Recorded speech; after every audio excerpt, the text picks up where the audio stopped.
బాగాలేదా మరెందుకు బాగుందని చెప్పా ఫస్ట్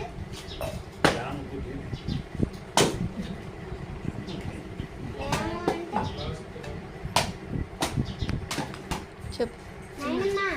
మా ఫ్రెండ్స్ అందరికి ఉగాది శుభాకాంక్షలు చెప్పు.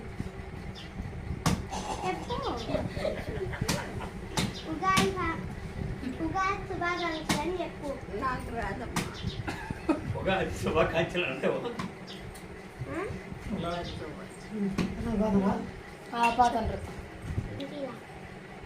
బండి కాదు వాళ్ళంతా ఉగా శుభాకాంక్షలు బండి కాఫీ తెచ్చేస్తుంది అలాగా చెప్పు.